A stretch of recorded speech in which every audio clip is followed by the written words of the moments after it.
What's going on, ladies and gentlemen? Welcome in to the flagship episode of the Brass Ring Media podcast right here on the Brass Ring Media YouTube channel. What's going on? I'm Zack Haydorn. With me, as always, is Tyler Sage. Tyler, what's going on, man? Hey, we're here to talk some Raw. Dude. You were there. Some podcasts that I think are hokey, to be kind. We're not going to name the podcast. You can all guess which podcast I'm talking about. Said it was the greatest Raw in 20 years. I was not quite there. Whenever you open a show and then it's like, hey, Ricochet's fighting JD McDonough up next, I think that just kind of eliminates it being the greatest Raw of all time. But that's the follow-up to be like, all right, I know this was awesome. Now stick around for JD McDonough losing to Ricochet. Oh, man. I look, it was a really good show. There's no way I could, with a straight face, say that it's the best Raw in the last 20 years, as much as I would like to will that into existence. Now, I will say the JD McDonough Ricochet match in practice was a really good match. But to your point, it's JD McDonough versus Ricochet in 2024. Yeah. So to like grab the audience that you want to grab. That's not you or I right. or people watching this, right? It's like, yes. Oh, well, never mind. Well, it's so funny because I was always going to go to the show, and I was just kind of, normally they don't do media events or anything concerning media at WWE TV usually. Mm-hmm. So I was kind of just like watching the market, like watching like how ticket prices were going, and they just didn't come down like at all. And so I'm like, dang, like now what am I going to do? And the Allstate Arena has this, like, they have this cool thing where there's like this, like there's a big bar area, like directly opposite the stage on like the top of the second level. So I was like, all right, well, I'll just grab a ticket, a behind the stage ticket, because they released a whole bunch of those. And then I'll go early and find a good spot, like up in there, which is a great spot. Well, a lot of other people had the same exact idea that I had. So I ended up just hopping around and moving like to all sorts of different kind of places to kind of catch different things to different areas and like kind of see how the crowds are reacting. And man, like, I'll tell you, like, that was like the most energetic WWE show from a crowd perspective that I've been to since in at least 15 years. I mean, and I'm not even saying that, I'm not judging it by like the quality of the show. I'm just talking about the audience and the crowd. And it was something. Like, it was interesting to watch like that all play out, and for the audience to be into everything as much as they were, especially like a Chicago audience. Like, normally they're pretty energetic, but sometimes in like a negative way, in like an annoying, like, all right, let's get out some beach balls and get ourselves over kind of way.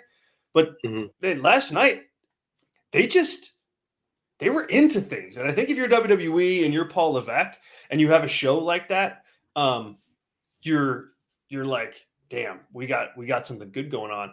The other thing going into this is, I was looking at like the match lineup and I was like, geez, really? Like, man, I don't know if this show's going to be any good, because it's like Ricochet against JD. It's Candice LeRae against Ivy Nile. It's Jay against Nakamura. Like, okay, like main event stuff, but nothing like, not like any kind of signature main events with Cody or Seth or Gunther or any, nobody like that wrestled the match.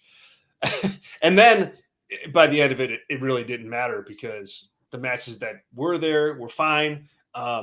And you had some really kind of compelling angles and stuff that carried the weight of the show anyway. And I think what made everybody kind of say, yeah, this is pretty darn good show. How did it come across on TV for the most part? I have not watched it back. Yeah, I would say good. It's always hard to kind of judge it. I mean, obviously, like the big stuff, I'd say the CM Punk segment, the crowd was most active in their chanting, obviously for Cody, and the crowd, went insane for The Rock. I'm sure Yeah. you experienced that when that music hit and he actually came out. So, you know, those big moments, you can feel it, but, you know, other stuff, it's hard to tell that big crowd coming through. And, you know, it's probably a combination of, after so many years of juicing the crowd, it's hard to believe like what's true and what's not when you're watching, especially a TV product. And, you know, AEW does such a poor job miking the audience in general that, you know, it seems maybe standard and it might be good. One question I have for you. Yeah, shoot. Based on the crowd, what town threw the belt back at Cody? Ooh, good question. Because I don't think it was Chicago. You don't? Okay, I looked it up and it said Chicago, but it was then like, maybe it was. Maybe it was. It was a Reddit post. So okay, just, you know, if that is the case, I don't know if it is. If anyone can remember, please drop it in the chat. That would help my point here tremendously in the next couple seconds as we're on a bit of a delay. Go. I would say, you know, one, Bryan Danielson had a former one-word line he got over a lot. And I would say that is fickle for that audience to be so behind Cody after throwing that belt back at them. Shame on you, Chicago. But yeah, no, it came across great. It was a fun show. It was the hype you want.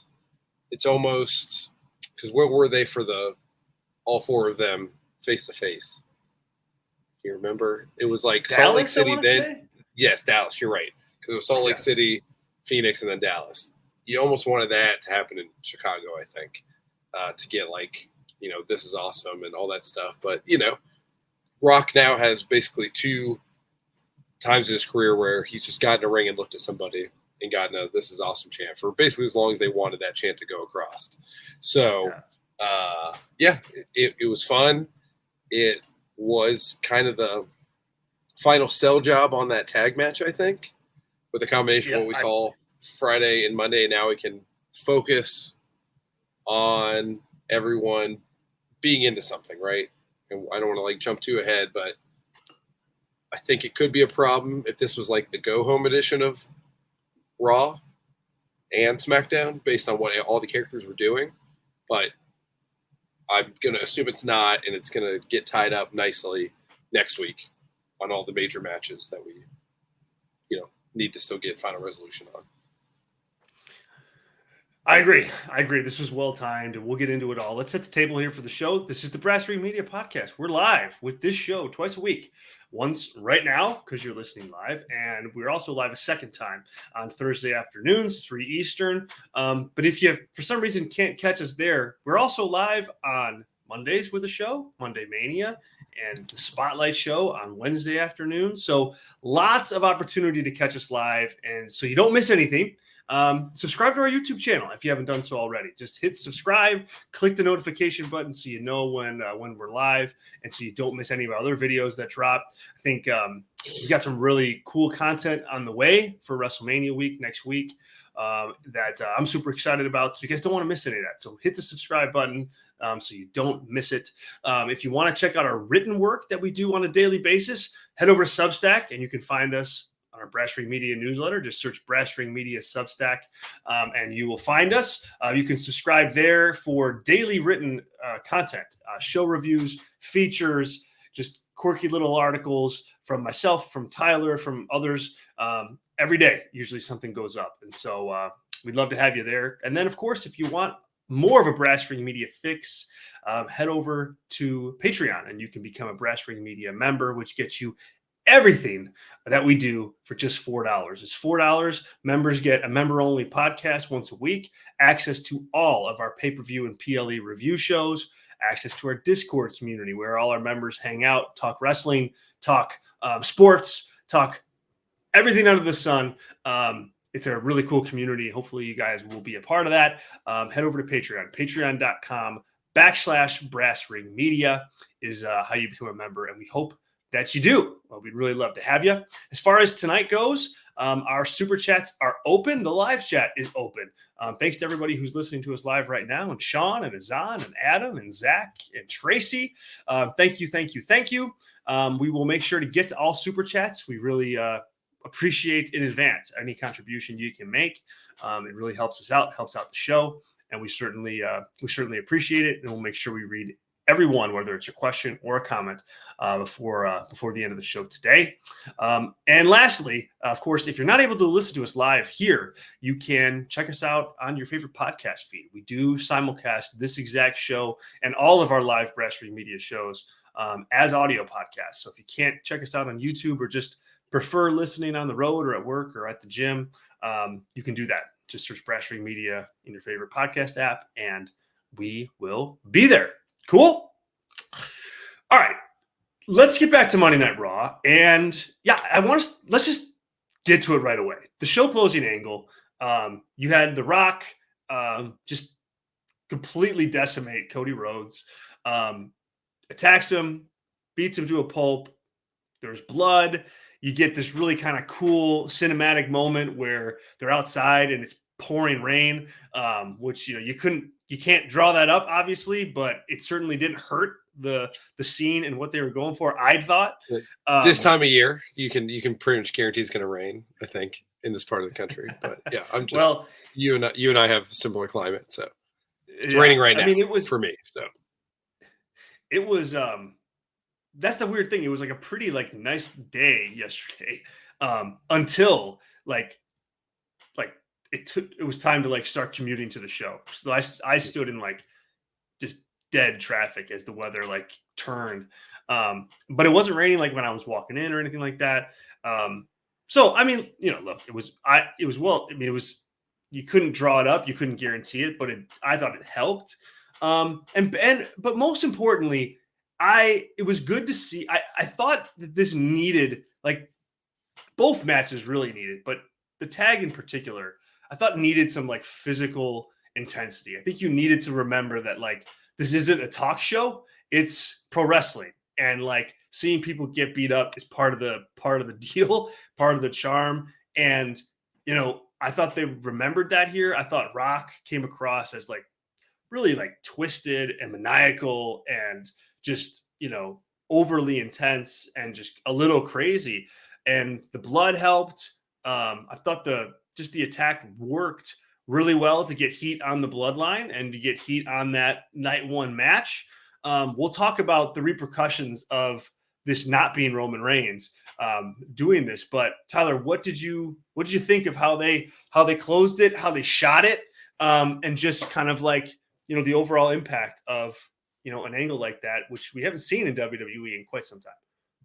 Yeah, I'm glad you said how they shot it, because even at the first interaction at the beginning of the show, the way they shot The Rock, because you didn't see that, I guess you saw this because it was outside on the jumbotron. So the stage, if there was the hard cam, if you were to go, if let's say that's 6 o'clock on the ring, they had a camera on 3 o'clock on the ring that was showing Cody's back looking at The Rock as he entered into the space with the lightning bolts coming down like a final boss, right? It was an awesome shot. And so yeah, that's I awesome. think post Kevin Dunn, the shots have been actually thought about, and not just hey, we did this in 2001, so we're going to keep doing that, right? So yeah, right? Yeah. Beautifully shot. I like the blood. I like that. And Cody obviously likes the blood for sympathy when possible. So definitely his idea makes Rock look bad. What did Rock say to him? Me and my conspiratorial brain makes me think this is all kind of a setup for him to screw over Roman. But crossed my mind too. Yeah. It crossed my mind before the attack. I don't know how you rectify an attack like that if you're just going to side with them later, but maybe it's some deep hero story or something. But maybe he said, I got you. Don't worry. And then that was his version of I got you, don't worry. Was beating him up later to a pulp, because Cody's face said there was a little something different there. But maybe it means both. Maybe he means he'll take out everybody. And he is the final boss for everybody, not just Cody. Something like that, I think, is a way to spin that. I mean, which we'll never probably hear what it was, but that's a nice little intrigue to the story. But yeah, I liked it. I thought it was a super fun way to start the show. It finished in a very exciting way. It's one of those moments that I would think is a seminal image of this Cody run. Not to compare him to Stone Cold Steve Austin, but whoever you want to compare, like those images that are burned in your psyche of big time moments on Raw, especially. I think this is probably one of them with a big star like The Rock, Cody bleeding. Just you don't expect to see it because it hasn't. I mean, when's the last time somebody intentionally bled on WWE TV? Like, it's been 15 a long years. time. Yeah. Yeah, like because there's been like Brock on pay-per-views, hardwaying, Randy, but then they cut away really quick. There's Cesaro knocking all his teeth into his skull, type stuff on pay-per-views, but not intentional, stuff like that since the ruthless aggression era. So pretty cool. Yeah, it was cool. The what do you make of? Let's go to a super chat here because we got this from Zack. Zack, thanks for contributing to the show here. And Zack says it should have been Roman beating up Cody to get heat for that match. Now it feels even more. Now the tag feels even more like the most important match. Tyler, how would you respond to that? I mean, I think it kind of is, and in this way that it's getting the most eyeballs to the product. So that and this is, I think, the way you work it as a promoter, that this match is bringing in new people, outsiders, lapsed fans, etc. And you're going to use that match to build to the epic moment for people like us and for the newfound fans when Cody is crowned champion, we presume. It's all based on either what he overcame Saturday or what he overcomes Sunday as a result of losing the night before, and what that leads to, right? So, in a sense, this is, I guess, it's game 6 of the World Series, and the Stanley Cup Final, the NBA Finals, and like Cody has to win that to force a game 7. It's kind of the story they're telling in a roundabout way. So it's hard to say that like game 6 is not more important than game 7, because if you don't win game 6, there's no game 7. That's the end of that strained analogy. I apologize for everybody there, but that's kind of how I view this. And obviously, like, if you're talking to random people down the street and you say, "Hey, I like wrestling. I do a wrestling podcast," the only thing they might ask you is like, "Oh yeah, The Rock's wrestling at WrestleMania. What's going on there?" And then that's like obviously the number one story as a result of that. So they're so tied together that the main events are one and the same. But I do think the tag match at this point is the most important match until it's over, and then Cody and Roman is the most important match for 24 hours leading up to it, is where I am. So I think it's fine. Also, it leads to more with Cody and Rock down the line beyond this because of what Rock did. Solidifies him as a heel. That's not going to turn on Roman, or if he does, not going to make any sense. So I think all that's important as well. That's a really good answer in regards to kind of the importance of that tag. And I didn't think of it that way. That wasn't going to be my answer, but that's a really good point. A shrewd point as usual.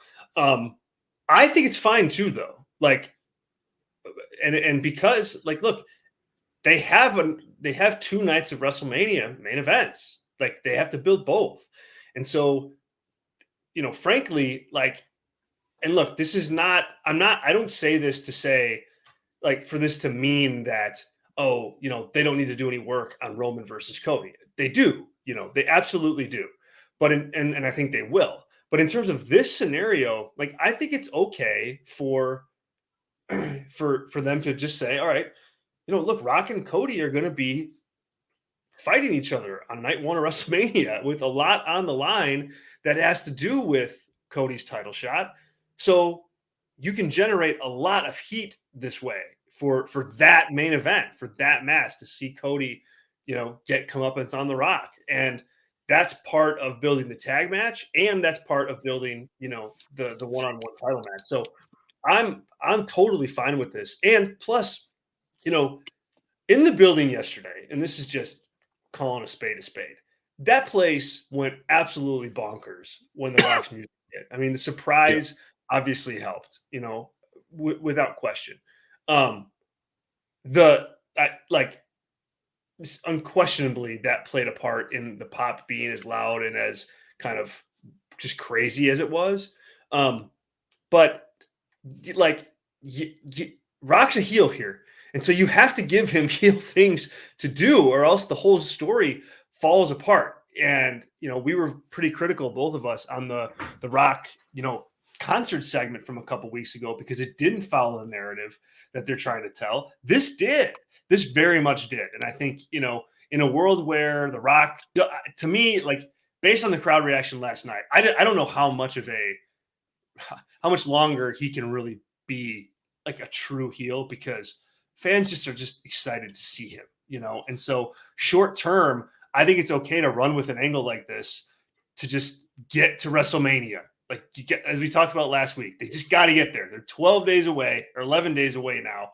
Like, what do you got to do to get there to paint Rock as a heel so that you can finish what you want to do with Cody? And this was a really good answer to that question, in my opinion. And so as long as they do something with Roman, next week, as long as you say they put a bow on that storyline too, I think you're totally 100% fine with this. What do you make of the Rock right now as a heel? I mean, people are playing along, at least last night, when it made sense for them to do so, but that pop is just unquestionable. Like it's going to be hard to continue to try to deflect that, in my opinion, week after week. That said, I think The Rock is infinitely more compelling doing what he's doing now than doing like his usual shit. Yeah. The concert, version of Rock. Yeah, the concert. Yeah. Like it's like, okay, like whatever. Like, okay, Yeah. Rock bottom Baron Corbin again. Like, no big deal. It's like this is way better than that, but how long can you keep it up without him getting cheered again? Yeah, well, I think the good thing here is, if we're going to assume the trajectory is champion Cody versus The Rock for a title match, hopefully not in Saudi Arabia, hopefully in Cleveland, Ohio this summer, then that leaves like The Rock is out of the picture. Maybe he's on the Raw after WrestleMania to get, to make sure like he's advertised to get a big rating on that. But even that, if that even matters at this point, I mean, the deal's already done. So, but him disappearing and coming back, I think he can do something heinous once more when he comes back and kind of reestablish himself as a heel, tell a, 6-week story, and maybe he's gone again until the Royal Rumble, right? That's like a good cadence to maintain, so you don't have to fight the cheering every so often. And if you just kind of re-solidify him as a bad guy, you can get away for a couple weeks if Cody is the same level of over as a babyface that he is currently. If that is not the case, then we have a problem and you have to pivot. But I think it's fine if you use him 3 times in 6 weeks to sell a big time match that we have a lot of background for already. I don't think it's as huge an issue. But if Rock's a regular, everyday guy, yes, he's a babyface by May, essentially. Right. Yeah. Yeah. The angle certainly helped in the short term. I don't know how long it can last. The live crowd was like mesmerized by that segment. I mean, they were into it. It was quiet in the audience as they kind of watched that all happen. The Blood got a noticeable gasp. Like people were like, "Oh man!" Like he's bleeding, and B, WWE is allowing a blade job on live TV. This is where I'm not as much of a deathmatch guy as you are, but as I've always said, I think blood in the right scenarios like significantly can help the product a lot, because these guys are fighting each other. So when they hate each other and they talk about wanting to beat each other up, like blood is like an essential part to sometimes telling that story. this is a good example of, not overdoing it so that it has impact when you do it, in my opinion. And Mhm. so, like, if this is a pivot, like a slow pivot away from like hard and fast, never showing blood, I think that's the step in the right direction. I hope it's not, a complete pivot though. I think you still want to be cautious when you do this and how you do this, because you really want it to matter. And like yesterday was the best example of that to me. Yeah, I agree. Especially the brand identity, what you expect Yeah, out of yeah, WWE. It makes a ton of sense. Um, and if there was like all of a sudden we're in the Netflix era and it's like, I don't know, it's next June and you've got Noam Dar taking on, oh man, I don't know, Apollo Crews in some death match randomly in like hour Noam two of, Dar, really? You're gonna do that to me? oh, that was You're for gonna do you. that to me, man? I was trying to think of the equivalent of like the Trent Beretta and Chuck Yeah. Taylor in WWE and like them just doing crazy deathmatch spots just to fill Yes. time. Oh man. It loses impact for sure. Yeah. Yeah. So could not agree more with you. I thought you were first talking about the beginning promo, and I was like, oh really? They were that mesmerized by Cody, red flag Oh Cody, no, in my no, no, no, no, opinion. no, no. Okay. Because I think we should talk about that if you don't have that on your docket of like some serious red flag Cody. Also, I did some research before I forget. It was in Chicago, the belt thing.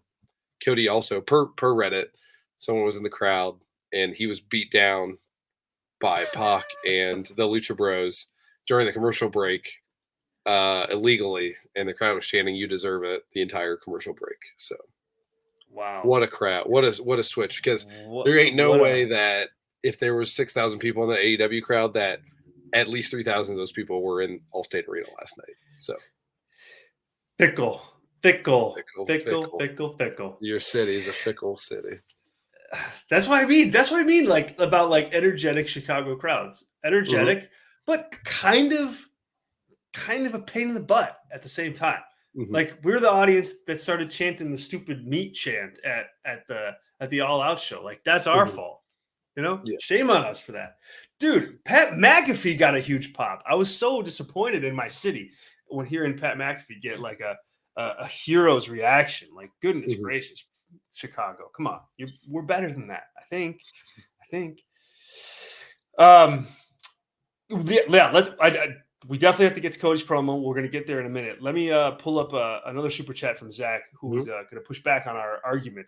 I'd agree with Tyler if his, meaning Cody's title match, was contingent on winning on night one. As it stands, a world title where the guy who's held the belt since Days of Eden is losing feels like an afterthought. I mean, I guess, like, I don't know, Zack. I mean, like, look, I don't think you can really grade this fully yet because they have a week left to go. Like seriously, and I agree with this sentiment if they really are weak with whatever they do for a final Roman Cody push. Like they do still need that. So like my like thumbs up green light on the angle from last night kind of comes along with the caveat of as long as they give Roman and Cody the juice that it needs within the next 3 shows. So, I don't think it's an afterthought at this point. We'll see next week. I mean, I guess that's how I'm kind of looking at it. Like, I think it definitely begs a wait and see approach in my eyes. Tyler? Yeah, and I think they're so tied together. There are like one match separated, right? Like a first half and a second half for the sports analogy of a game, right? Because like it's I know we're jumping ahead here to preview zone, but to me, if it's it starts at 7, so it's probably going to be over at like 10:30, 10:45 Eastern time, night one. Something like If it that. Yeah. ends and it's 11 o'clock, and it's like, oh my god, they lost. Like Seth and Cody lost, so now it's bloodline rules. That's way more interesting for me to dwell on that for 20 hours before the start of night 2, and Yes. all this happening. Rock being the final boss, Rock getting his heat and then not losing, puts doubt in your mind of, okay, well, Cody can't overcome this, right? Like if they win, either way, right, it works. But I think it's just so tied together that in a win, It seems like the kind of Vince McMahon babyface goes over WrestleMania typically, right? Like I don't have the information in front of me, but if you look at every main event of WrestleMania, how many heels actually won the match? Very few. Yeah. So it comes into the line of like, okay, we're just doing the standard WWE thing. But if he loses and Seth loses, earlier in the show, it makes it seem possible like, hey, we could be rolling this back a second time and Roman wins and go from there and all that stuff, right? So again, and like you said, which is the real important point, really can't grade this till it's over. I'd be surprised if they don't set that up, like especially if Roman is the one who makes it looks like he's the one that set up the hit by The Rock because Rock did what he said. Like that alone is like, oh, he's really the guy that you don't mess with pulling the strings, and The Rock is his enforcer. Like I think that alone makes Roman look that'd be very unbeatable. compelling. Yep. Unbeatable, right? So I think there's lots you can do. It doesn't have to exactly be like Roman's not going to bloody Cody up, right? That's out of the question at this point because then you're just rehashing things. Yeah. So that's like the angle I would like to see him go, but there's lots of possibilities you can go as well. Yeah, good idea. Yeah, yep. And that also leaves the door open for kind of like the double agent thing where Rock's like, well, I kind of have to do this because Roman thinks I'm on his side. So, but Cody, Undercover I cop. gotcha. Yeah. He's like, well, I mean, like the... it's kind of, but it makes what he said to him in the ring, like more, maybe you just wonder a little bit more because it's like, all right, well, what did he say? Like, did he tell him like, I got you? And like, don't, what, and the only reason was because he had to like, it's like, like a mobster, like, double agent doing some bad stuff whilst, under, like you said, like undercover. So he's pistol whipping somebody instead of shooting him in the back of the head, right? To like not kill somebody, right? But make it look, Leo in The Departed, right? He didn't really, yes, he didn't kill that's anybody, what I was thinking of. That's the exact movie I was thinking of. Yes, Yes. Rock just did the scene in the bar where he's drinking cranberry juice, right, and goes insane. Oh my God, what a movie! What a great movie that is, man. Yeah, made Leo a badass for the first time, in my opinion. But anyway, this is not movie talk. This is rock talk. But yeah. Go ahead. Here's the other thing that I would say, Zach, on this is the story. I mean, like you're rightfully like giving credence to Roman Reigns losing the title. So that does matter. But really, like the bigger story here is Cody winning it. And those really are two different things at this point. Like you'll see the fallout of Roman losing that title in the months to come. But this WrestleMania build and the run here is about Cody. It's about Cody winning the title. And so, I think WWE is trying to set up just mountains for him to climb and, blockades in his way. And so as long as the story and the narrative is feeding that just kind of it inevitably like falls into line with the Roman story. So I think that's a different perspective to look on it. But if you look at exactly what you said, but flip it to, hey, this is about Cody winning. Well, man, every show they give that juice. Every show they give that, a boost. Every show they give that ammunition to roll with. So I think that's the main thing is that story and not so much Roman losing, even though they're very, very similar, but also a little bit different at the same time. Yep. Thank you, Zach, for the super chat. Adam jumps into, says that was a perfect use of blood. Yeah, I mean, we both agree. Like that's when you want to use it. You want it when you need to emphasize something big, and something important and really create drama and intensity, like break it out. You can't do it every week for that to have that kind of impact. And so this was, WWE kind of making good on years and years and years of painful Hell in a Cell matches because of no blood, and they were able to cash in here in a big way. Let's see here before we move to Cody. Yeah, okay, another one from Adam. That's what I wanted to get to. Adam says that was the most heel Rock has ever felt, including in his prime. That was storytelling. Yeah, Tyler, how would you react to that? Like seeing The Rock, obviously in his prime come up, Corporation Rock. I don't know. Like there's a level of nostalgia there that I don't know that I can kind of analytically get past, because when I think of that Rock, I'm like, I hated that guy. I hated that guy as a seventh grader. But this certainly was a darker heel Rock. I'd be willing to give you that, Adam. What say you? Yeah, a more modern heel, right? I guess, or a more of a bad guy than a wrestling heel, I guess, is what this is. He's more of a villain that Batman needs to take down than Corporate Rock or Rock in the Nation. All of that stuff, right? 'Cause that's more a rebuttal to his rejection by the crowd, him trying to be the top guy in storyline, and he had to align himself with the corporation to do so, right? And he was, always entertaining in that role. And yes, you didn't like him as a kid because same thing here. Trying to think, I was a Steve Austin guy as a kid. No surprise there in the late '90s, early 2000s. But Right. The Rock doesn't come to my mind as one of my guys I always wanted to see lose on the screen. Triple H, Chris Jericho, they came to mind more as like the heels you wanted to lose than The Rock. So in this moment, he's definitely more of a bad guy than he's ever been in my memory. Besides making me watch The Scorpion King. I think that's probably the most heelish he's ever been. Nobody wants to do that. Nobody wants to do that. That's a terrible. I'm sorry if you like that movie. If you do, make your case. I'd love to hear it. But Faster is the heel version of Rock I like movie-wise. If anyone's never seen that, he's a total badass in that movie. It's awesome. Is that which one is that? It's called Faster. He's like a hitman, maybe with a heart of gold, but maybe more of a heart of bronze. Okay. I haven't seen that. It kind of went under the radar. I think it came out like 2012, 2013. But oh wow, it's like an R-rated movie. Rock is shooting people in the head. It's pretty awesome. Damn. Okay. Yeah. Check that out. And I agree. Yeah. I mean, like it was good last night. And I think like if this is if that was wrestling character that doesn't have the cachet of being The Rock,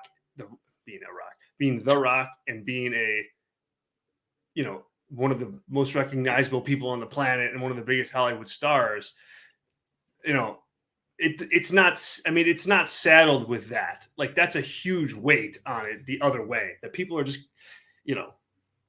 it's hard to boo him because he's, he's The Rock and he's also so charismatic. But that's why I think the segment was so important, was to really don't wink at the camera and talking about how you're, how you were like a bad guy, but be a bad guy, be a real bad guy and do a vicious, awful thing. And that's what you got. And I think that's why it was so important. Adam jumps in and says the 99 Rumble, he was more vicious. Yeah, that was pretty bad. That was what was that? The I Quit match with Mankind. Yeah. That was pretty bad. But even that, that more of the era too, more of the era, and really that was a first timer for The Rock. The reason why, and even Foley talks about this now, well, we had to do that because part of the thing was making The Rock this total badass guy. I think they both would agree they didn't need to go as far as they did, but he hadn't shown that type of aggression until that point. So, same type of analysis applies. Yeah. And when The Rock goes into something, he goes all in, and he has for a long time, right? So, that was him going full. I'm gonna hit you with it in the head with a chair. So he's gonna do it. Man, I think back to have you seen the Beyond the Mat movie? Have you seen that? Mm-hmm. Mm-hmm.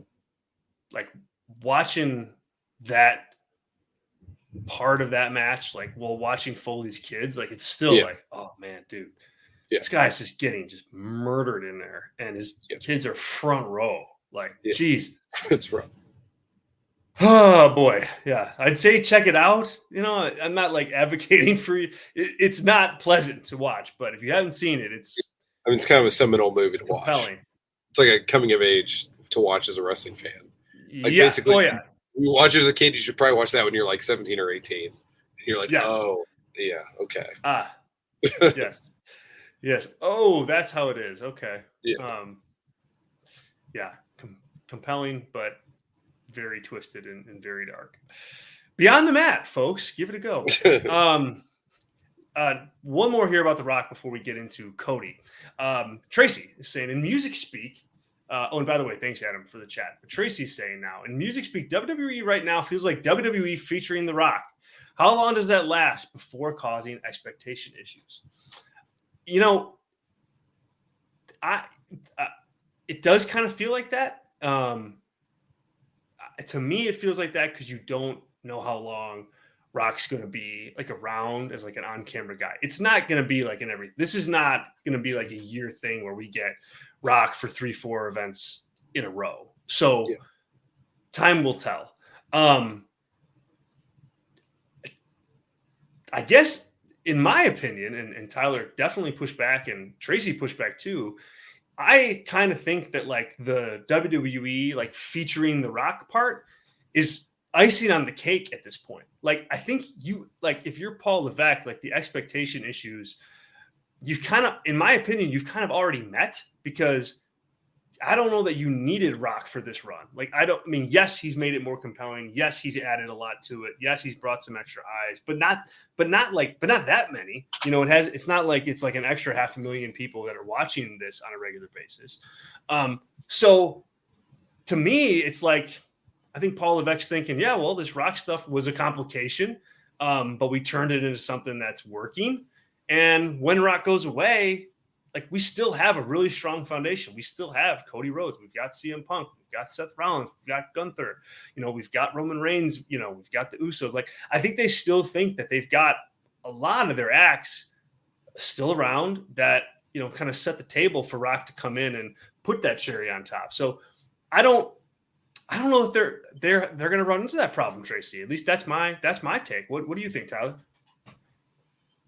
Yeah, I say, unfortunately, I agree with you. For content's sake, this would be a good point counterpoint to talk about. But yeah, I think it's a feature, not a bug, right now. That Rock is essentially the elevated version of Brock Lesnar, of Goldberg, I don't know if the Undertaker. Let's be honest, Cena, Undertaker, yeah, like of all those guys that come in. Oh, it's a big match, and then kind of underwhelms and doesn't really get anybody over tremendously in the end. Rock, you can obviously argue that when he's there for a longer period of time, beating him, Rollins beating him when he did at WrestleMania. It felt like a big deal, but it still hasn't gotten to the point where he's Roman Reigns, right? As we talked about last night in the promo, he's the younger brother still to Roman. So I do think he helps elevate things, and you laid it out there, right? There's always the post-WrestleMania problem of, hey, we had this awesome story. Now, like, bear with us for the summer because we ain't got much. Hopefully you like Baron Corbin doing a lot of stuff. It's kind of what's been the cadence of the last couple. Hopefully you like Braun running around that ring, because that's like the coolest thing you're going to see on some of these episodes. Keep an ear out for that train sound that comes with it. God, do you remember that awfulness? Yeah, that was horrible. What a mismanaged character that guy's whole career was. Horrible.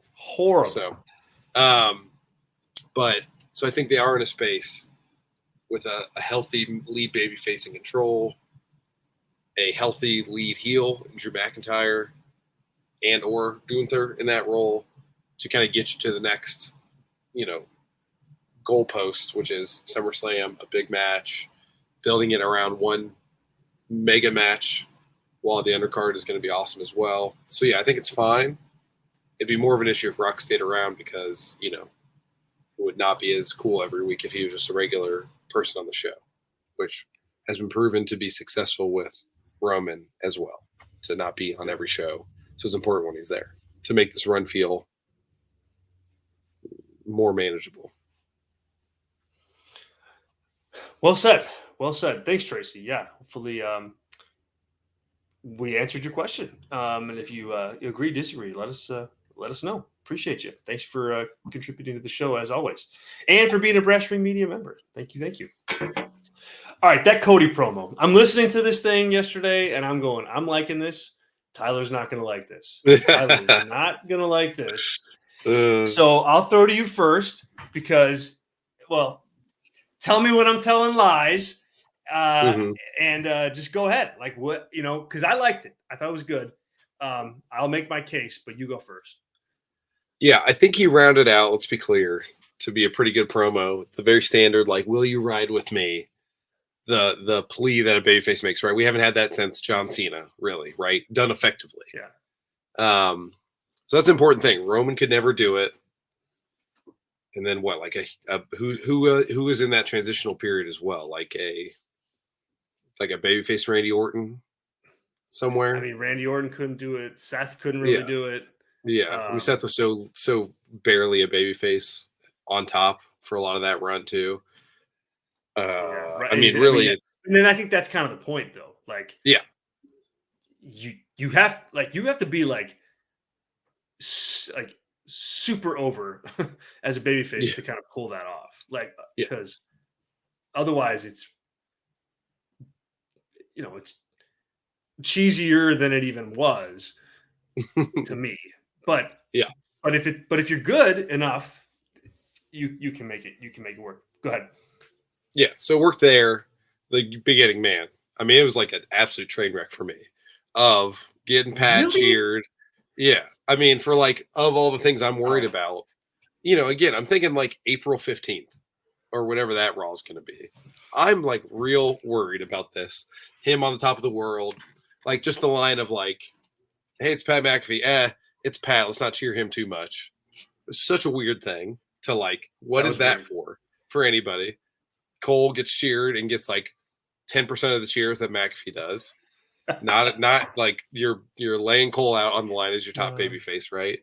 And then the thing like, oh, everyone in the back's freaking out because that sort of stuff is just like not helpful in any way, shape, or form. And I think it's his idea of like, hey, I'm not like a outline of a superhero who's playing a professional wrestler or whatever, right? Like, I think that's like him trying to be more personable and all that stuff. But I just think it's more and more him comfortable being that Cody that was in that same town that got his belt thrown back, right? So that's just, again, what I'm concerned about. But he brought it home. He was intense. It worked. It's probably the most intense he's been in a promo, just like talking right into the hard cam. So that all worked. Again, it was like, I was like, we are in like DEFCON 3 for this promo. And then it panned out and it was fine. The pop with the Rock, the end of the show was all good. So like in the end, it was totally fine. But again, I only say this, like him introducing Pharaoh, him talking about Brandy, him talking about his kid, him doing stuff like this is just like, if you keep going down that path, it is going to be what happened in AEW. And what happens then if you do that? I'm just, there's ways to mitigate that if you're in control of the show. But I'm just warning everybody. This is the only reason I keep bringing this up. But it was a good promo in the end, for sure. Man, I'd really like to argue more of that point. But with this perspective that you're looking at it, I can't really, because I think all those things are points where you're like WWE's got to check him there, and he's got to check him there too. So you're right. I think to be like concerned about that. In the building, and that's I've not watched it back, so I can only kind of give that perspective.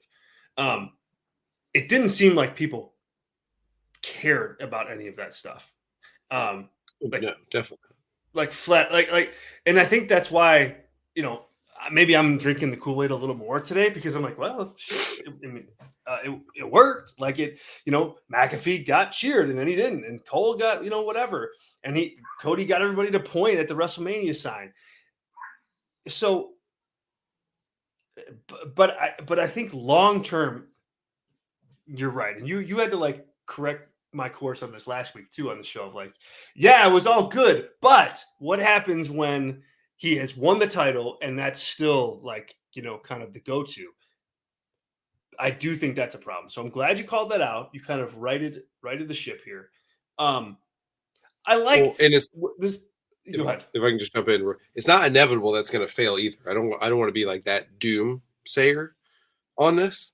You just need it needs to be like 1987, and he's Hulk Hogan, and he needs big guys to take down and be the underdog. It's Gunther, it's Drew, it's a Damian Priest who's elevated, right? Like there's plenty of people to like check him in the storyline aspect of it. So that is like, I'm not saying it's over as soon as he wins that title, because I wouldn't even bet that it is, right? There are things that are problems, and things that are issues are things that you would think like what you saw live. Like that seems like if it was happening at 11:05 Eastern time, the feed's done, and you're doing that promo that maybe will be on YouTube or Twitter later.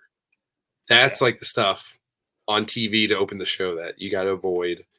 And if this was Swerve Strickland after winning the title or about to win the title, we'd have the same issues on AEW. So again, try and be fair for both shows of what we expect out of the champion. And continue on your point. I apologize for cutting you off. No, what's well said. Well said. The what I did like about it was like I think, it was the fact that like he cut that tried and true kind of babyface come along with me promo. Like I still think in 2024, your baby faces need that promo in some way. Swerve is going to need it, when he wrestles Joe at Dynasty, which I'm assuming he will. Every good baby face needs to be able to cut that promo in their own way. Austin did it different than Cena, who did it different than Hogan. Like Cena didn't do it that great, but you get what I'm saying. Everybody does it differently. And I thought this was Cody's version of it, and it worked. And it's like, as you said, you got to be very careful, because when you ask the audience to do that and participate like that, like you have to be like supremely confident that you're going to get them. Otherwise, you really look goofy. Like, it's risky. It's risky. And then when it doesn't work, you look like such a doofus. Like, and so it's risky. But I like the fact that he did it, and I think there's one more left if WWE wants him to. One more, and more so focused on that title on Roman, even more directly. So I just thought it was a good night in that regard, that he took a big spotlight and made the most of it. Albeit, you're right to have those concerns. Zack jumping in here again. Thank you, Zack. We appreciate it. Says the promo was good, but it was so perfectly put together. Carefully curated Cody. I enjoy Will Ospreay style promos. Off the cuff, infectious energy more. Well, first of all, you don't know that it's off the cuff. Some of the best promo people in the business write their promos and memorize them and deliver them. I don't think that's what Ospreay does, but you just don't know. So the fact that it was carefully put together, I just don't. I think fundamentally it's wrong to consider that a knock. I just do. Like, I think you want to be buttoned up. You're on TV in front of 2 million people. You've got a big business ahead of you with Roman and WrestleMania. Like, you don't want to mess up. You don't want to not be curated. So that'd be my take. I think it was perfectly put together, and that works. That works for me. I don't knock Cody for that. Tyler? Yeah, I mean, I think you should be more curated. Is my complaint that the off the cuff stuff true is the issue I have with, right? And that's because I think it's hard to argue. Do you want every single talent to be this version of Cody Rhodes? Absolutely not. I would not watch wrestling if everybody was like evil politician and good politician in the cadence of how they speak, right? But this is the best version of Cody. He needs to continue on that. It's what's gotten him over. And it works. And yeah, I mean, so perfectly put together Cody is what it is right now. Like his best promos are essentially a politician at a political rally talking about the points and how he's going to make our lives better if we vote for Cody, if we join him, how he's going to make WWE a better place if he's in charge with our support, right? It's like 95% of political speech, what Cody's doing, and it's super effective. So you need to lean into that, and it works for Cody tremendously. Yeah. I don't think, look, like, we've seen that the, off the cuff promos, if you want to call it that, like, they don't work for Cody. they just don't. Tyler, you pointed that out, even in what I would consider, like, at worst, an okay promo. We've seen it really melt him down in AEW. Like, we know what happens when he doesn't have that. Osprey's different. Like, everybody's gonna be a little bit different, but yeah, I think to not curate Cody carefully is a mistake. Like, part of what has kind of been like Cody's gonna be in WWE, like, that could be good for him because he has that safety net. He has the checks and balances. He has people telling him, Cody, like, no, you're gonna say this instead because, like, this makes more sense. That, and like you said, Tyler, that works. And at this point, go with what works, man. He's selling out buildings all around the country. So yeah. And the point I forgot to mention on that is, like, if you're a top act in WWE, I think almost all of them you can look at. I mean, every character in WWE is like a movie character, but the top guys are pretty rigid in what their characters are in a certain moment, and they don't deviate from that a ton, right?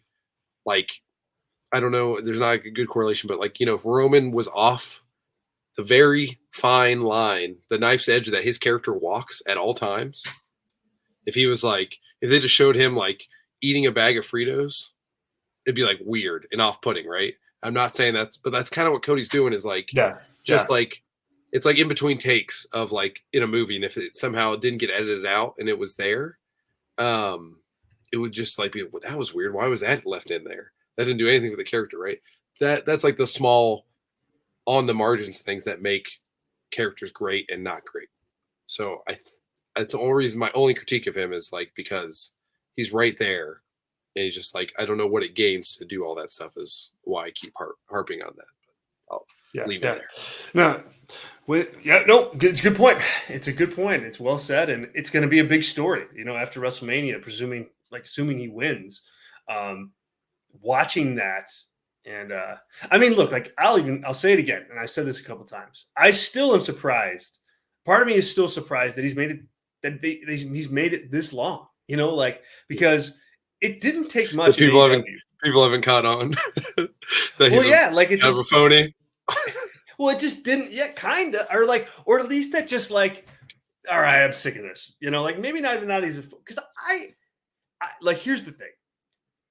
I don't know that, like, it's going to be. I'm going to sound like I'm contradicting myself here, just with the nature of what I'm about to say, but I really do believe it. I think this is kind of genuine Cody. Like, I don't, like, when you were at All In, right? Like, you saw the way, like, he, like, walked those rooms. Like, it's hard to put that on 3 days straight in front of all those people. I mean, like, he opened himself up to him. Part of the reason why Cody got over is because he connected with the fans in that way. He's like, instead of, like, I'm this big star, you stay over there, fans. It was like, no, come on in. Like, this is my dog, and this is my wife, and this is, like, our house. And so initially, I think people were able to, like, glob onto that and connect to that because most stars don't do that. Then he took it way too far. He took that and was like, well, people wanted to meet my dog, so of course they want to have a gender reveal party on national television during a wrestling show. And, like, you have to draw the line somewhere, but I don't know. I don't get the sense that, like, if you saw Cody at Jewel, that he'd be all that different. I think is an authenticity there where it's like, that's who he is. And you may not like politician Cody, And there's a lot of people in real life that I could look at and go, yeah, like, okay, this is you, and I just don't like that. But I don't think Cody's, in Crocs and basketball shorts with a backwards hat and hasn't brushed his teeth like when he goes out shopping at Jewel. You know what I mean? Like, I think he's a buttoned up dude. Yeah. Is that like a grocery store? I have no idea what Jewel is. Oh yeah, sorry, Jewel. Yeah, that's a Chicago grocery store chain. Okay. Yes. Okay, Sorry. cool. Yeah. Just for we'll say a Kroger or Yes. like a Ralph's. Kroger, same thing. Okay. Yeah. Okay. I was like, man, there's like a sister? I don't like. I know it's one sister named Teal. I was like, anyway, Jewel, the music star. What the hell are you talking about? Yeah, I just think and I did meet and greets at ROH shows where he was there, and he was literally the nicest guy ever. And I agree that like but polished though, right? Like put together, polished, like on 100% on point in the suit. Like I would vote for him at that moment, right? So that's like the disconnect and the case study of him as a human. I think you're right. I think he's on all the time. He's an A personality that would certainly in a personal life would be too much, right? If you're his spouse, it'd be like, dude, can we relax for a second? Can we not always be on all the time? But I do think that's him. And that is true. And yeah, so I guess what you say is right though. It's like just because that's his authentic personality doesn't mean that that's necessarily like easy to connect with. Like there's a fine line, because I think that personality can be off-putting, like if it is too much, and that's when the Cody kind of thing has fallen apart, is when that has happened. Yeah, well, just think like AEW, right? Like if you're a retrospect of that time in AEW and like I was a fly on the wall, I'm almost certain I'd be on Team Cody with how to run things in that business. Yes. And I would not be Team Tony Khan and Team Kenny and Team Young Bucks, right? Way more lax. Cody realized the absolute gem of an opportunity that this was to get a billionaire to make this happen, to get it off the ground. And like that is probably a huge disconnect. They're probably friends, but like working together as partners changes everything. No matter how much you like somebody, you really like see the rough underbelly. Zack and I know that well. No, I'm just kidding. We're still Tyler. Yeah. But when you're in business with somebody, when you're doing something important, like you can love somebody hanging out with them, but maybe you don't mesh well there. And that's certainly what happened, is that Cody was always on, always trying to probably do what's best for him, for the company, for his image, and felt like other people probably weren't doing that. And that led to a disconnect in WWE. It's more there. I don't know how, I'm sorry I got on this topic. It's more of like a broad statement of, but I think it's why we thought he would fit there, right? It's because like the demand of excellence in WWE fits Cody's personality type more so than like, hey, go out and have fun. We'll figure it out, AEW style, which is probably a way more fun place to work. But WWE's getting you more excellence per capita from a storytelling perspective, and like the cream of the crop, for lack of a better term, in WWE is always going to be the cream of the crop of the business, probably because of what that place does. Yeah. And I think too, like that's just jump to Zack here and I'll make my point afterwards. Zack says rigidity is the perfect word. That rigidity drives me nuts. I like my wrestlers to feel like 3D human beings. That's what I'm saying. Like you may not like that the fact that Cody, being as rigid as he is his natural personality. That may be a turnoff for you. It is to Zack. Like I don't mind it as much. Sean, who jumps in here and says, to me, Cody feels genuine and I enjoy it. I'm more with Sean on that. I think that's he feels genuine to me, even if you don't like what that genuine feeling is. Thanks to both you guys. Appreciate it. I would also say, that most top guys, is WWE, but even across other promotions and territories, like the top guys, like usually are pretty rigid. You know, I mean, they want to control what they're doing. They want, like, CM Punk is like, he comes across like his character is being like a shoot from the hip guy, and I'm going to do this. I'm going to like talk crap about that, and I'm going to like drop the pipe bomb. But, you know, clearly he likes things to be a certain way, you know, and that way maybe is not the same that Cody likes it, but the same like psychology behind it. Steve Austin was very much, you know, like that way, you know.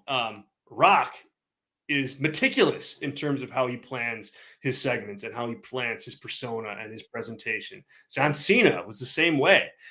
So a lot of top guys have that kind of type A, type A personality. And so it's different in all of them, but it's there. And I think this is just how it manifests with Cody. Mm-hmm. Matt, Cody's my favorite promo. It's smart, and I like smart. Matt, I love that, man. That's good. It's you can't discount that opinion either, can you, Tyler? Like, because there's a lot of people like Matt out there who are like, no, wait a minute, like Cody is a key reason why the WWE product is as hot as it is right now. I mean, he's an important piece of that. So no, I think his promos are great. I like him a lot. It's my favorite. Like, I don't think you can discount that opinion either. Yeah, I mean, he's got like not 100% approval rate, but what would you say, like, if you polled, I don't know, the 1.7 million people last night, what is the approval rating on his promo? Like 80%? Like, Cena never would have gotten that, right? Like, that is like in 2024 for a babyface promo to get like pretty unanimous, 3/4 approval rating is, I would never expect anyone to hit that threshold. So yeah, he's a huge part. He's, April 12th, he's the number one guy in the company, we presume. Yep. So yeah, I mean, yeah. And if it continues to be hot through next WrestleMania, whatever, that's him. He's a big part of that. He is almost the part of that. So yeah. Good point. Matt also jumped in earlier. I forgot to bring this up, and says that was the best episode of Raw in probably years. I mean, certainly if you look at that, like WrestleMania 33, or even like 32 to like the pandemic, I mean, there were some really rough Raws in there, man. Like, oh boy, like, so, obviously I can't think of anything that rivals it because, just recency bias. So, I mean, but when you look at that era and you compare it to last night, and really like most Raws these days are better than, are a lot better than those Raws.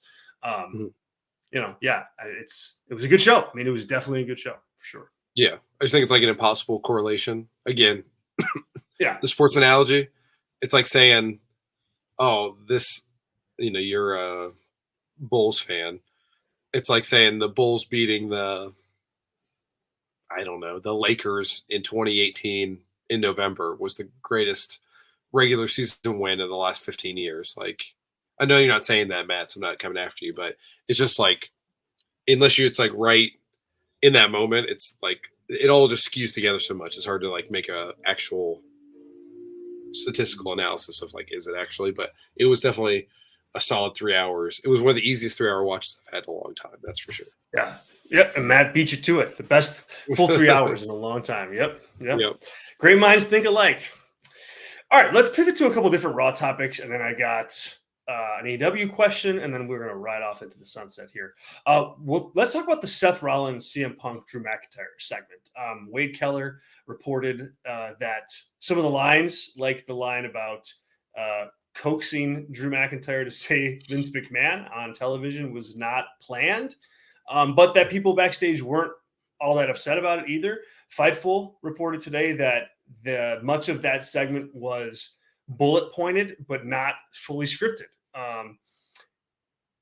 Both of those resonate with me as news that I can kind of check and go, yep, that seems right, because it seemed like the promo just felt more unhinged than most WWE promos. Like it just did from the beginning. Like, you had people interrupting each other, you had them talking over each other at certain times. It it really came across, that it was like, man, what's happening right now, because it all seems very like discombobulated.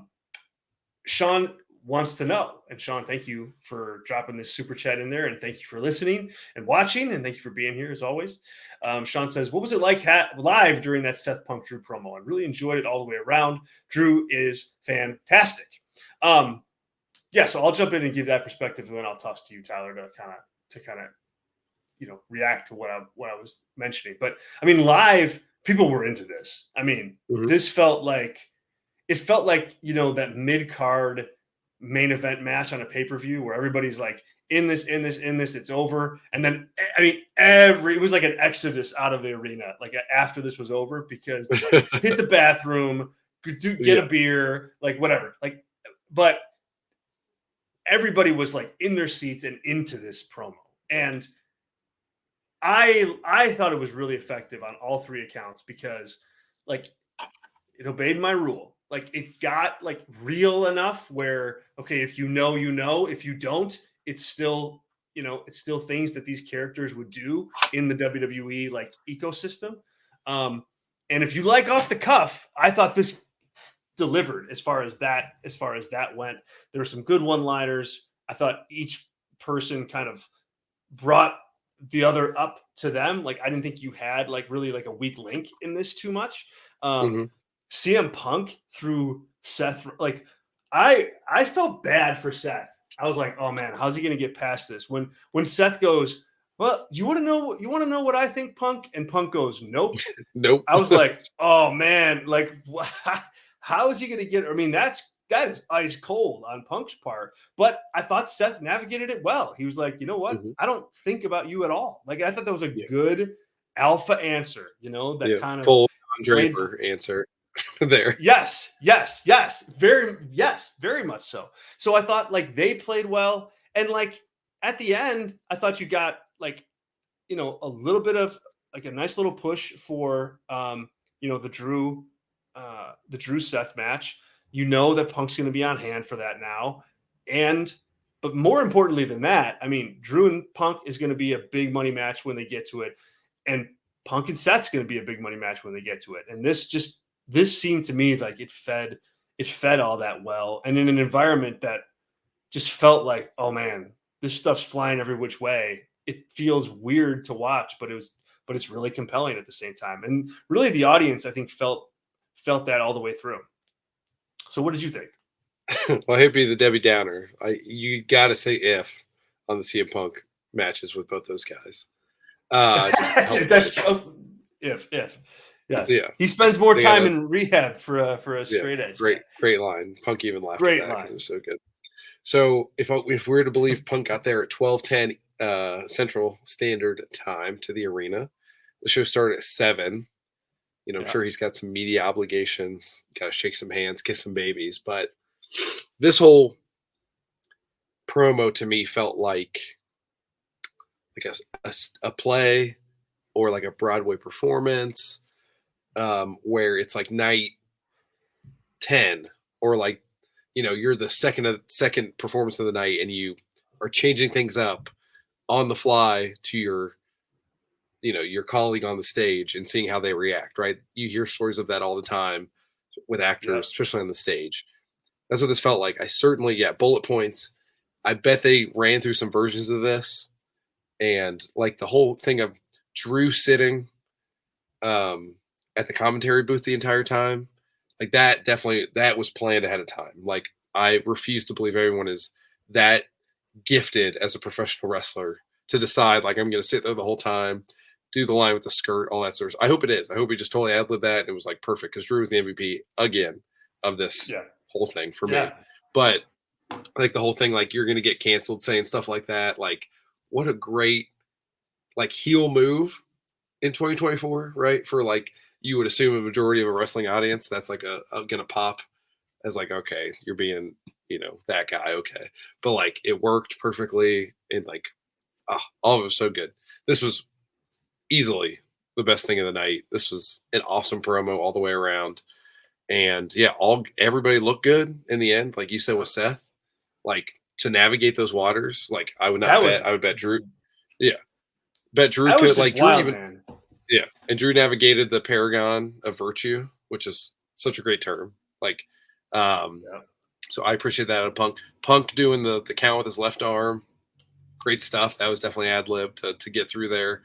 As like, so it's like all these guys are verbally fighting here, which is like some of the reason we love pro wrestling. But yeah, he got everything over, and I think the best part, Drew, who's been harping on Seth Rollins, not paying attention, was not paying attention about that. You know, he did not care about that title. He cared about Punk, and it screwed him over. Just like he's been over and over and over again talking Seth about that's going to be his downfall, and that was his downfall in this moment. Will he learn from that? Will he not? It was like chef's kiss storytelling. So I really appreciated that moment. Good catch on that one. I did not catch that, and it's so accurate. And yeah, perfectly said. What do you get do you think that, how do you think this needs to go? You know, assuming Punk's going to be healthy and he's going to be able to have these two matches, like, I mean, like, depending on when he comes back, those two guys are likely his year, you know, between now and WrestleMania. So the question is, like, what do you go to first? Do you do Seth and Punk at SummerSlam, or do you have Punk come back and take on Drew for the title if he's the champ, if Drew's the champion? Like, I think that, like, you're looking at a trio of guys that are going to be intertwined in some form or fashion for the next, for the better part of 2024 at this point. Well, yeah, it depends on Punk, right? It's like a 9-month injury that he's dealing with. Yeah, it's a 9-month injury. So, 9 month was announced as, he's going to be out. So usually they're a little bit, they project longer as far as that goes. I think a SummerSlam return is in the cards for him, which would be August, right? August. So it's one. So that's that'd 8 be months. 7 months, because it was the end of January. He got hurt. 7 months. So, but, like, he had this injury before, right? And he was out for 8 months, almost, right? Or no, 8 months. Yeah, almost a little bit longer. Because it was August or September, early September to June, July. June? Yeah, so it was like June. It was like. But I think, like, by all accounts, he was ready to go before that. Yeah, that was more. So, there's a lot going on there, obviously. Yeah. He had to wait for his show where he didn't have to see anybody to go. So go away, Christopher Daniels. Go away. Yeah. So, yeah, I don't know. I mean, it's all depending on that. I mean, assuming Drew is still the champion, which is what I'm going to do, then I think it's Seth and CM Punk at SummerSlam. And man, that's a crazy. Are they going to start doing two? I know they're not, but you could do 2 nights of SummerSlam with those headliners of Seth and Punk and Rock and Cody. So I don't know what tickets are on sale for that, aren't they? I'm curious what those are. Either they are, or they announced maybe a package. Soon. Yeah, will be soon. Yeah. Anyway, but that was what I would go, and then maybe you'd build to Drew Punk at. Man, I don't know. Can you hold that till Mania? I don't think so. So maybe the Rumble, and because that's where the injury happened. But yeah, I don't know. I'm not the best at projecting feuds and how long they go, because like you want to strike while it's hot. So hey, maybe he comes back and it's a Drew. Drew had the summer and Punk beats him, and then Drew gets a couple rematches, and then it's Seth wins the Rumble and it's him and Punk at Mania. Like, get that again. Like, that works for me too. So I think any combination I'm good with, because it's going to be some good promos and passable matches. Yeah, I think I am too. I think I'm fine with like how that goes. Because. But I lean your way. I think you do Drew first, because that seems like that's happening now. That's all happening now, and it's like right in your face, So I think you do want to strike while the iron's hot on that. So yeah, I love this segment. This was definitely from the live in-building thing that you were able to watch, in the ring happen. This was definitely the best part of the show. And it just, I wouldn't do this with everybody. I do want to like caveat that. Like, I don't think you want to give Chad Gable like the freedom to go out there and cut a promo like this one, because I just don't know that he's talented enough for that. Like, I think you really want to be careful, like with who you give this privilege to and who you don't. But again, that being said, real quick, the other thing this did for the show was, I think, and again, I haven't watched it back on TV, but it freshened up the whole show. Like, you kind of have this like 3 hours of what we know Monday Night Raw to be, right?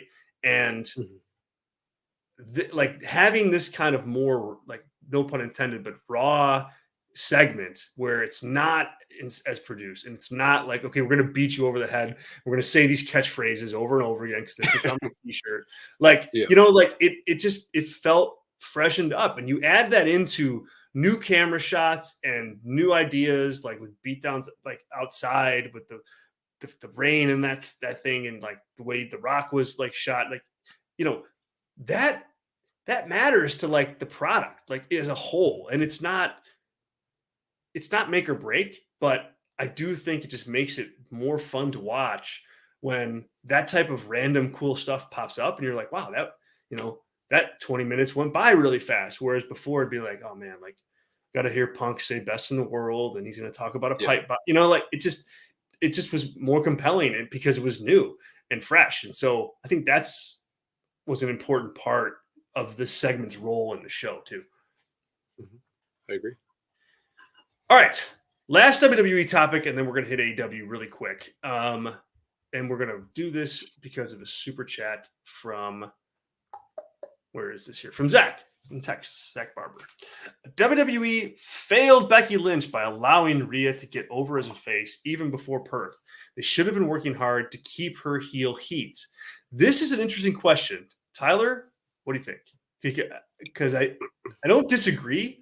I don't know that it matters though, but go ahead. Yeah, I would say this is the worst situation going into WrestleMania of any match, right? From like a allegiance standpoint. Because like last night was so strange on this front to be like, really?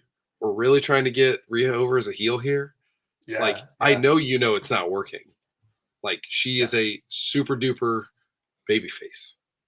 And like, you don't have to make Becky a heel. You just have to change what this is about. It's about legacy. It's about proving you're still the number one in this company if you're Becky. Yep. Like, all that is very compelling. And to like deviate from that, like, I don't know who the agent is on this, or whoever has, like, obviously Triple H isn't like, he's probably approving things, but he's not, whatever. I don't know how it works, the workflow. He's not doing the McMahon thing where he's ripping up the script at 5 p.m., right? And redoing everything. No. So whoever is like the lead on creatively on this, I think has failed tremendously. And it's not going to help either woman. And, I'm still really worried about this match more than any. I know I keep saying that, but it's for stuff like this that, I mean, it's going to be, 90% Rhea fan support there? Like, let's go Becky, let's go Rhea. Like, it's going to be like that watching this match. And, like, that's not helping Becky. That's not helping Rhea, right? Because, like, whatever happens here, like, I just don't know, like, what's her transition? Is she just going to remain a heel at this point? Are you going to turn Becky? Like, neither of those are good options. Like, if Dom hits Becky and Rhea's like, hey, don't hit her, and she rolls her up and pins Rhea that way, like, I don't know. That's like, I don't know. I just don't know where this goes to be like, all right, hey, we got out of there. That's what this feels like at this point of like, hey, it felt like we needed this match, but now we just need to get out of here and move on to the next story for both of them. And when you see that kind of on the screen, it's not ideal. So I agree with that. They failed both of them, not just Becky, in the promotion of this match. Yeah. I agree. I mean, this is a mess. I mean, it really is. I mean, it's a mess. And it's one of those messes that I think it's going to be cleaned up because Rhea's so cool. And I think she's going to win at WrestleMania. And so they're going to get that and they're going to move on. But Yeah. this has been a miss. Like a Monday after Raw cleanup is what you're saying, when they're on to the next thing. Yeah. But this is definitely a miss. I mean, they were trying every Jedi mind trick in the book yesterday to get people to boo Rhea. And it's like, come on, like you got to see that, like, it's an unstoppable force at this point. Like, she's a baby face. That's it. Time to pull the plug on this. And really, like, you knew that, I think, weeks ago. And we talked about it on the show. Like, what's going to happen here? Like, Rhea comes out of this big Perth show, treated as like the hometown hero, beats the evil Nia Jax. Like, it's like, what did you think was going to happen? Like, what did you think was going to happen? Yeah, you put her in the main event too. Like, because you put her in the main event. Yes. You knew the reaction, but like you didn't act on it after that point. So strange. So strange. And I don't know if it was really, maybe it was a miscalculation on Becky, where it's like, well, people love Becky, so no matter what, Becky's going to get cheered over Rhea, even if we do this. And, I just think that Rhea caught fire and she's cool right now. And so I'm with you. I don't know that it's like they failed Becky Lynch by allowing Rhea to get over as a face. I think they're failing Lynch right now by continuing to ask her to go out there and try to get, a babyface reaction opposite Rhea. Like, that's where the real failure comes in, because you're right. Pivot this thing. You could have pivoted this weeks ago and just been like, Rhea, I'm coming for that title. I need to prove. Then it started off okay. It's like, Rhea, I don't know if I can beat you. I think I can, but I don't know if I can do it. And I'm going to try because I'm Becky Lynch and I'm the man. And boom, there you go. Off to the races. Like, stick with that. Then the stuff yesterday with her daughter and her father, it's like, Jesus. Like, this should be man versus mommy. Man versus mommy. There's your shirt. There's your t-shirt. That's like, yeah, like that's all you need. You build from there. And it's literally the legend of one generation, right? I think we've done this before, but I think we both had Becky as our number one of the horsewomen, right? Yes. Okay. And like of that next crop, it's between Rhea and Bianca. I would go Bianca currently as my number one from that next generation. But like, it is those two generations of NXT prospects dueling for supremacy of who is in control of WWE in the women's division. And like, to not talk about that at all is crazy. That's it, right? That's it. Like, there it is. Boom. Like, and instead, like, they start just trying way too hard, and it's just not going to happen. I mean, it's just not going to happen. And if I didn't know it I did know it going into yesterday, but yesterday it was there's no stopping it, because I'm looking around the audience and I saw adults my age with Rhea shirts on and cosplayed as Rhea, and then I saw 7-year-olds with their face painted like Rhea, things written on the side of their eye, they're just like Rhea does. It's her time. It's her time. And fighting against that is just silly at this point. It's just silly. Yeah. Thank you, Zack. Appreciate it. 2 more WrestleMania super chats here that I want to get to. Matt, thank you. Raw set up WrestleMania matches incredibly. I cannot wait to see Cody versus The Rock and Drew versus Punk. Wait, wild build. But honestly, I couldn't be more hyped. Yeah, Tyler, talk about that a little bit. Like, last night's show, great show, fun show. But it featured guys working with one another that they aren't working at WrestleMania. We pretty much talked, we pretty much kind of, I think, reasoned and analyzed our way through, the Cody and Rock stuff, because they are wrestling and not one-on-one, but they're in a match together. But Drew versus Punk not happening. Drew versus Seth's not happening. Like, did that matter for you, or is it just, hey, what wild build, and that makes this fun? Yeah, I'm totally fine with that. It's long-term booking, right? And it's kind of best form. Long-term booking, yes. Yeah, it's kind of since they're part of TKO, it reminds me very much of like a UFC build where you get like 3 fights a year. So like, hey, Conor McGregor and Khabib both have matches booked to the first half of this year. So we're not going to get it till at least later this year if they both are free and willing to do it, and they start sniping at each other. From that point, you build to like, oh, these guys hate each other for real. Their entourages got into it. Oh, McGregor threw a chair through their bus. You know, all that stuff. That's that build to this match where something happens, right? That's like a very much like, hey, there are each main character in WWE should have 3 or 4 huge singles matches a year. And why not signal where we're going a year, 9 months in advance? I think it's totally fine. Yeah. I mean, look, it helped the Cody thing. You know, I mean, Yeah. he, even with that first promo that he cut after he made his like re-debut, it's like, I'm going for that title. Like, and I mean, that was what? That was 2 years ago now. And that's still been like the overarching mission, you know, and like, that's the long-term book. That's the long-term story. And things have thrown him off. Brock Lesnar losing to Roman, injury, Seth, like all sorts of things. But the long-term vision was we're going to do this thing. We're going to do this. And it worked out. Yeah. So far it worked out anyway. Thank you, Matt. Matt also says for WrestleMania and beyond, the summer is going to rule too. Yeah. And I think, you know, look, 6 months ago, I didn't think that there'd be any chance that we'd be seeing Cody Rhodes versus The Rock. No way. Yeah. Or that would be like a big time match. And now, you know, here you go. There it is. Like they turned it. They have that now. So yeah, it's a good point, Matt. Thanks. Okay. Tomorrow on Dynamite, we're going to see, we've got 2 like top, I don't know. I don't want to call the Will Ospreay Shibata match a premier match because I don't know what Shibata can do, you know, these days with Ospreay, but you're going to get Swerve versus Takeshita in a number 1 contender match.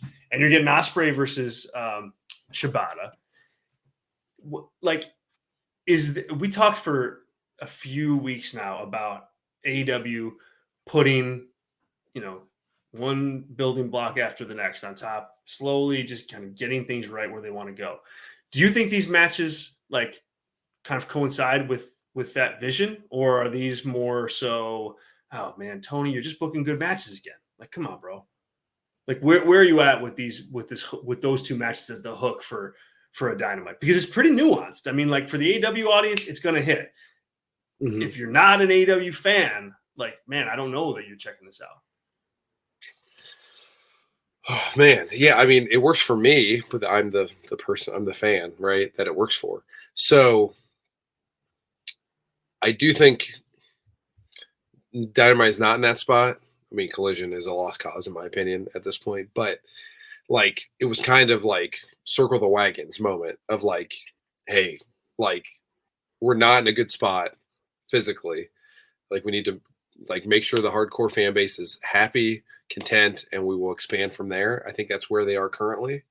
And to Tony Khan, and I think rightfully so, that is having 2 of at least these 4 people, and that's Will Ospreay, Mercedes Moné, Okada, and Swerve Strickland, right, are on every show. 2 of those 4 are like in premium. Like you have to see what this person is doing, and that is being checked here. With like just under that is Joe and like the Bucks, I guess. I don't know, they're not even that, but like, you know, there's a handful of people that are really guiding the show right now. They're here. Takeshita had the great match with Ospreay, so he's rewarded for a big time match. It's going to be an awesome match, you would presume. So it works for me on that front. But yeah, I mean, if you're going to argue, hey, if there was an ad for this on Raw last night where you have Swerve Strickland versus Takeshita, you'd be like, oh, that looks like, is that guy from NXT against some guy I've never seen before, right? But that is where you go. You got to build these guys up to be big time stars and have people come and see them because of the track record, right? And with Ospreay, Shibata, I don't think they probably never had a singles match because Ospreay was a junior heavyweight. They had Shibata one. got injured. They had one. Okay. Japan, yeah. Okay. Which I'm sure Shibata destroyed him of that era. So, but Yeah, so that's fun for fans, but it's also not the like main hook. It's to see Will Ospreay in action, right? So that's good. It's not. Hopefully, I haven't seen the graphic. Hopefully, it's not labeled dream match, or else then I'm gonna totally recant everything I've said and said Tony Khan needs to chill out. But Now I gotta look. Now I gotta look. Keep yeah, I going. mean, it might say it. I can't say that I won't say it, but yes, it is. Keep the 800,000 people watching week in and week out happy. Have them tell their friends, like I have started to do, like, hey, like because before 6 months ago, I'd be like, if a friend of mine that watched AEW a lot at the beginning is like, hey, is it worth checking out? I'm not gonna lie to them and put my credibility on the line and be like, Yeah. you can do some recaps, man. That's where it is. But now I tell that person like, you should probably check it out. Like, there's gonna be some good stuff. There's a lot of characters going in the right direction. Osprey's awesome. Okada's got a really fun character, and they know these people. But um, yeah, it's on the upswing for people like me and people like you, I presume. And then to get Oh there, yeah. ride the momentum from there is the way to go. Is the very long answer to your very short question. And I agree. I think these are smart matches to have. Like I do. Like Swerve and Takeshita. Sean jumps in here on the super chats and says, "I'm not a fan of Takeshita losing again, either." And yeah, that's definitely a thing. But at the same time, Yeah. Sean, I would say this, like, I think for matches to matter, you have to have winners and losers, and you need to have Swerve. Swerve can't just wrestle people that he's for sure going to beat because nobody else wants to lose.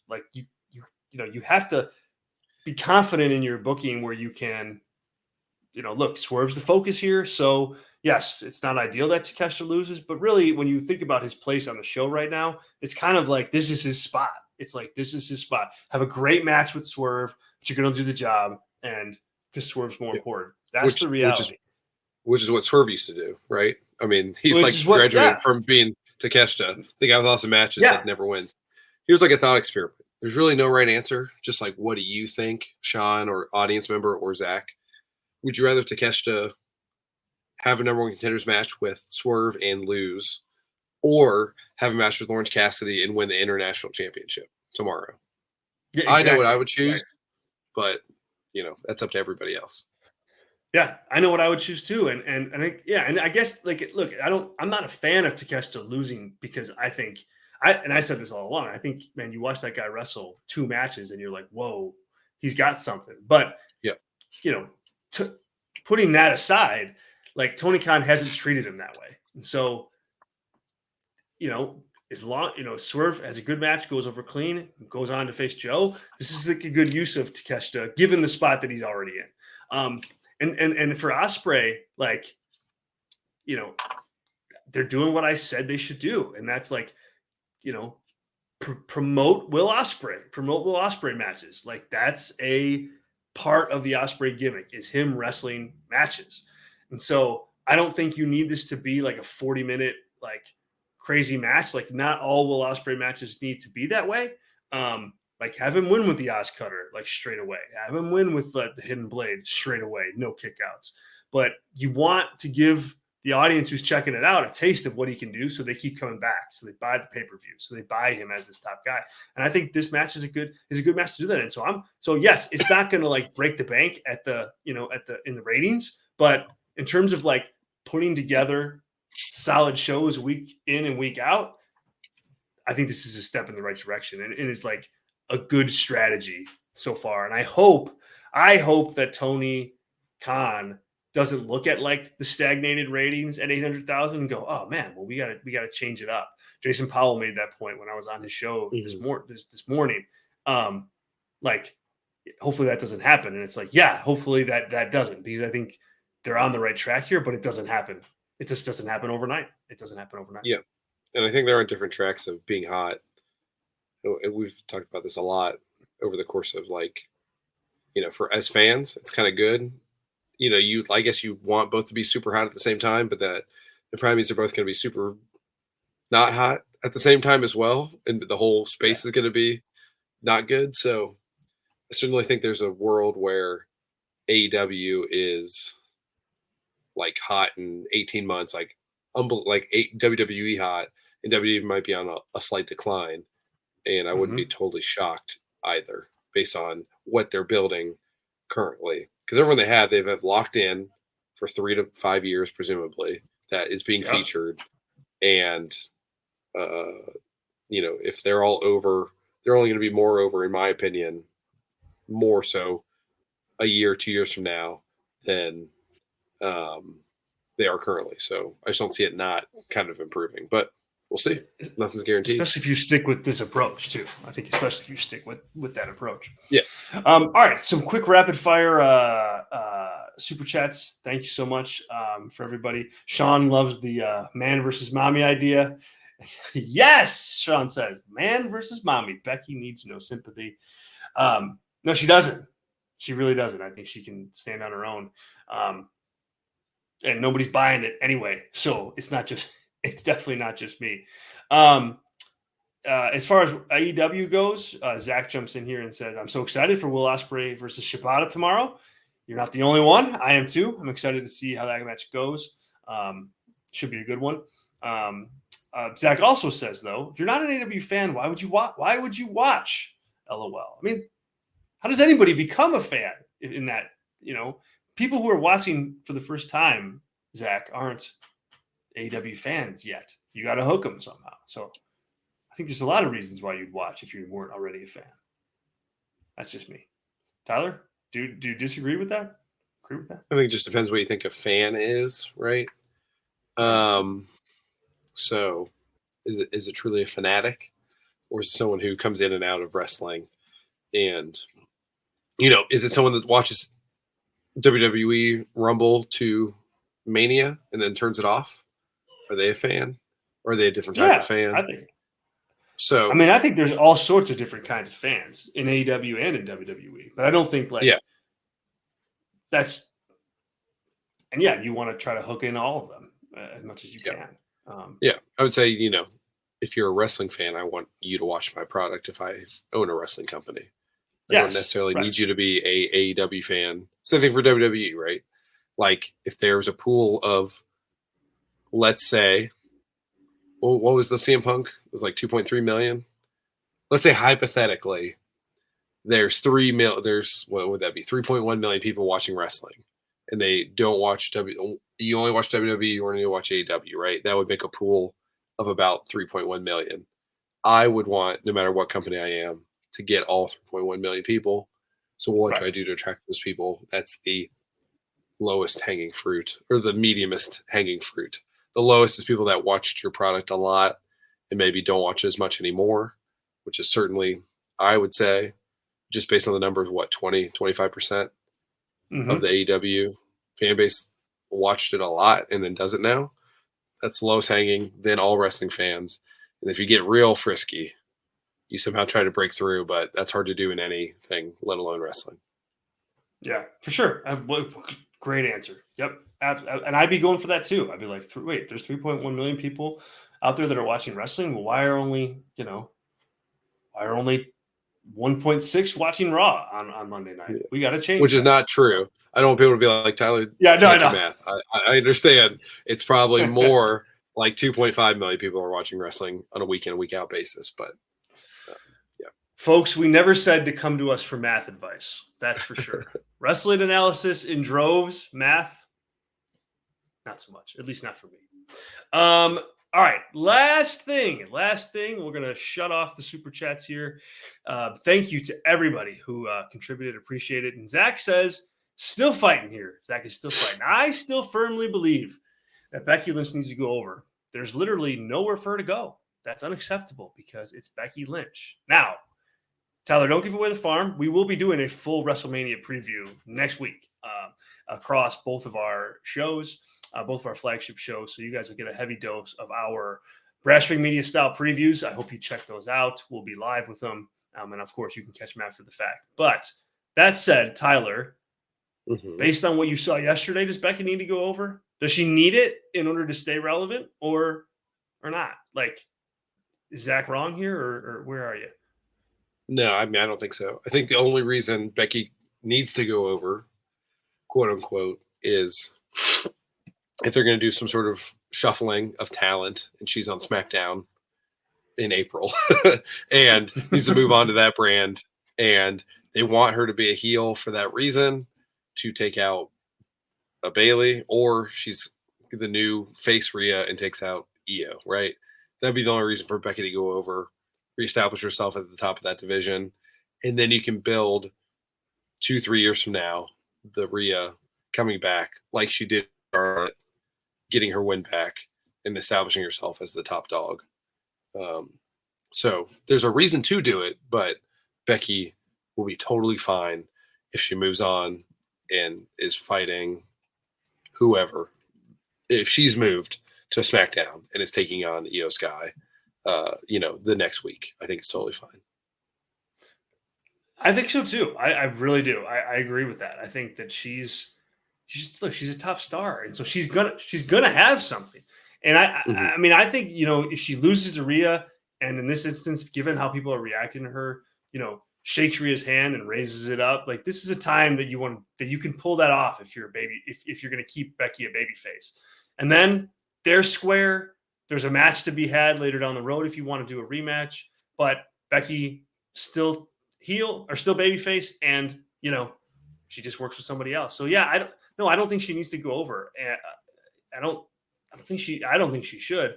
Maybe that'll change by the time we do our preview show next week, but I think she's going to be totally fine because she's Becky Lynch, not the other way around. Thank you, Zach. Appreciate it. And listen, guys, thank you to everybody. Thanks to all of our live listeners.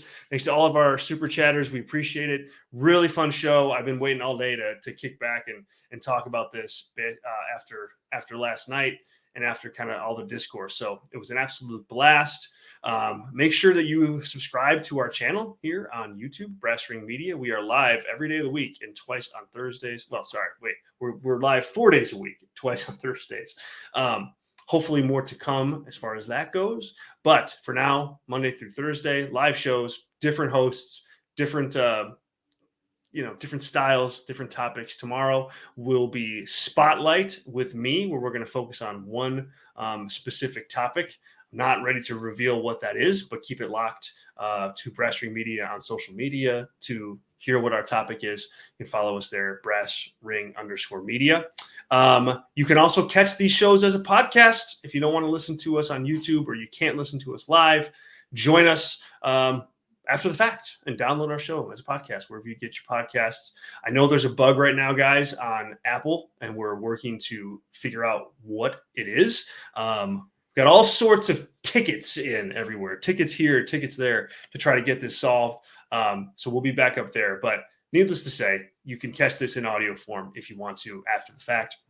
And of course, become a Brass Ring Media member. Now is a good time. We've got some really cool member stuff on the horizon for WrestleMania week. We also just would love to have you and love to earn your business. You get a free member-only podcast. You get access to all of our pay-per-view and PLA review shows, full access to the newsletter, access to the Discord community to hang out with other members. And it's, well worth the $4, in my opinion. So give it a try, give it a go. Patreon.com/BrassRingMedia. Tyler, man, thank you. Glad to do this. Awesome show as usual. Appreciate you, man. And we'll catch you on Thursday. Cool. See everybody then. I'm excited for Spotlight, whatever that is. It's going to be good. I'm going to guess that you got to research it. You haven't actually chosen a topic, but not to call you out on air. But oh no, I've got two. No, I've got two topics. That's the problem. I've got two potentials, and really, it's going to be what can I research most effectively by the time we go on the air tomorrow. That is going to be the determining factor. So that's my tease, folks. That is my tease.